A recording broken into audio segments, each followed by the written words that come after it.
चाहती हूँ कि क्या डिफरेंस है नॉर्मल कोवेलेंट बॉन्ड के बीच में और कोऑर्डिनेट कोवेलेंट बॉन्ड के बीच में। अगर हम लेट अस सपोज अमोनिया की बात करते हैं, if we talk about ammonia, nitrogen is bonded to 3 hydrogens, that normal covalent bond. इस कोवेलेंट बॉन्ड के लिए एक इलेक्ट्रॉन नाइट्रोजन ने कंट्रीब्यूट किया और दूसरा नाइट्रोजन बॉन्ड H ने कंट्रीब्यूट किया, और इसमें नाइट्रोजन के ऊपर ये लोन पेयर पड़ा हुआ है। सो ये जो 3 बॉन्ड बने हुए मैंने दिए हैं, they are the normal covalent bonds. Now what are coordinate covalent bonds? Coordinate covalent bond में शेयरिंग दोनों करते हैं, लेकिन शेयरिंग के लिए पेयर सिर्फ एक ही एटम देता है। For example let us suppose ammonium ion, अब ये NH3 है, NH3 ने अपना लोन पेयर इस H पॉजिटिव को दे दिया and it has resulted in formation of NH4 positive. So what is the difference between a normal covalent bond and a coordinate covalent bond? Normal covalent bond में bond के लिए दोनों electrons एक एक atom provide करता है, one contributes one, other contributes one. Coordinate covalent bond में it's a semi-polar bond. There is a donor to acceptor relationship.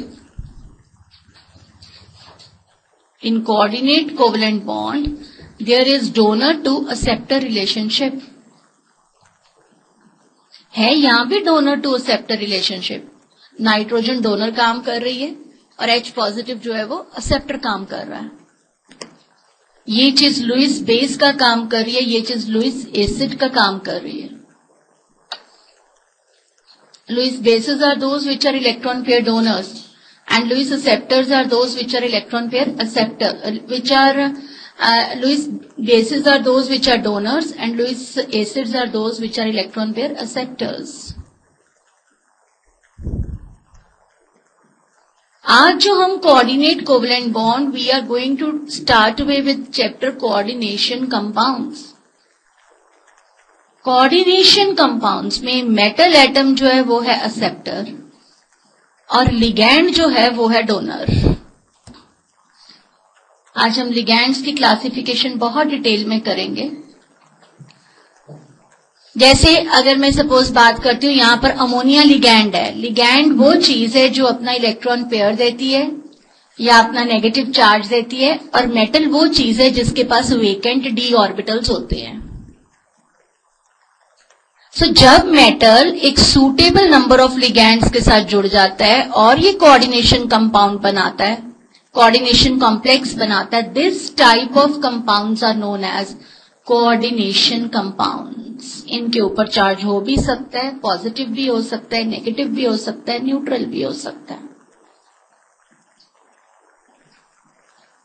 सो पहली चीज तो मैंने सिर्फ अभी तक एक ये बात समझाई कि कोऑर्डिनेट बॉन्ड और नॉर्मल कोवेलेंट बॉन्ड में क्या डिफरेंस होता है। Is that clear? Normal covalent bond में दोनों इलेक्ट्रॉन्स, एक एटम एक इलेक्ट्रॉन प्रोवाइड करता है, दूसरा एटम दूसरा इलेक्ट्रॉन प्रोवाइड करता है। कोऑर्डिनेट कोवेलेंट बॉन्ड में pair of electrons are provided by only one atom, usually the lone pair is donated. आप ये नहीं कह सकते कि अब ये नाइट्रोजन की जरूरत भी पूरी कर रहा है और ये अब H पॉजिटिव की जरूरत भी पूरी कर रहा है। हम करने लगे कोऑर्डिनेशन कंपाउंड्स। अब कोऑर्डिनेशन कंपाउंड और डबल सॉल्ट में क्या फर्क है? What is the difference between double salt and coordination compound?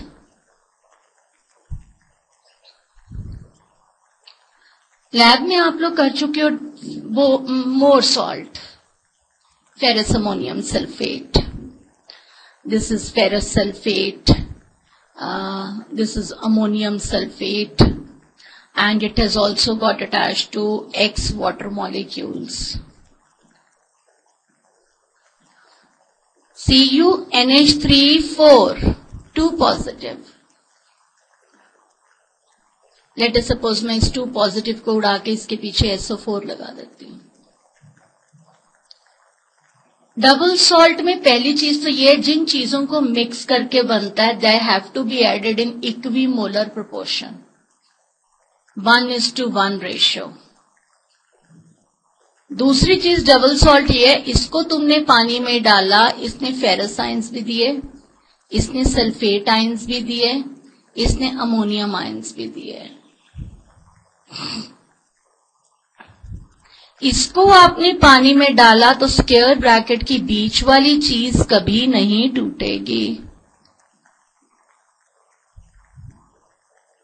It's only this that it will give rise to this 2 positive and SO4 2 minus.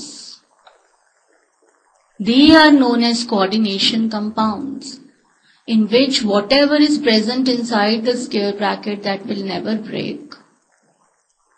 Whatever is present outside the square bracket that is just written to complete the valences.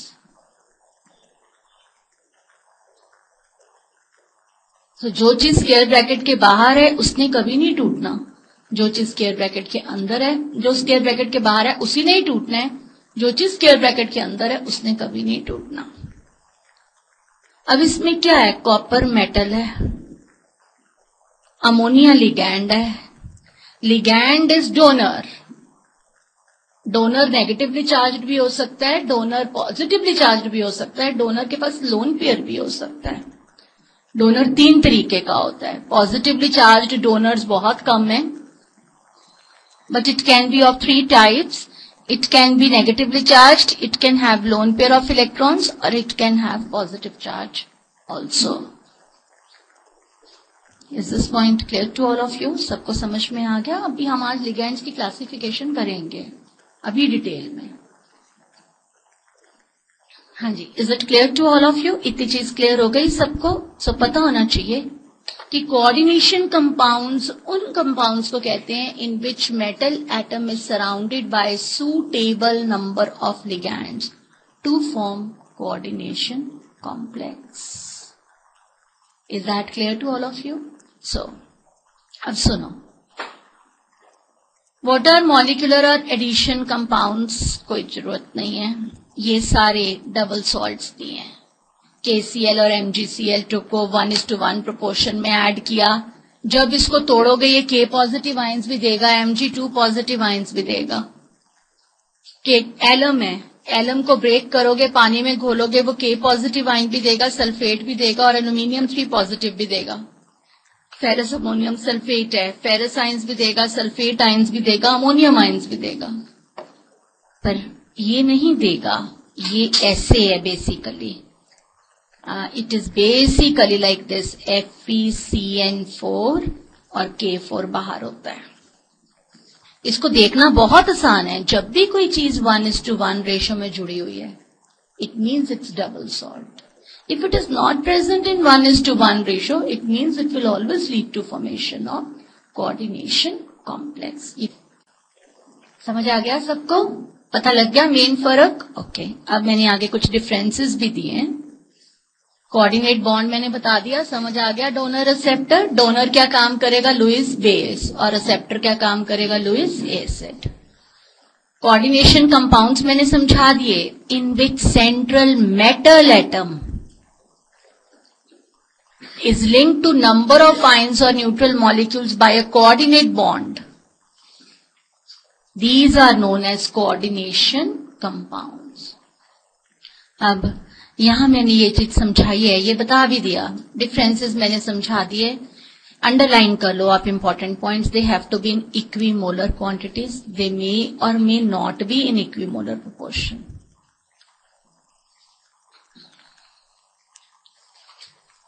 Double salts को आप पानी में dissolve करोगे, वो तोड़ के सारे ions दे देंगे। सेकंड पॉइंट देखो, कोऑर्डिनेशन कंपाउंड्स को जब आप तोड़ोगे तब सिर्फ जो चीज स्क्वायर ब्रैकेट के बाहर है वो टूट के आयंस आएंगे। लिख लिया? They exist in crystalline state, they can exist in crystalline as well as in aqueous solution. समझ आ गई मेरी बात सबको?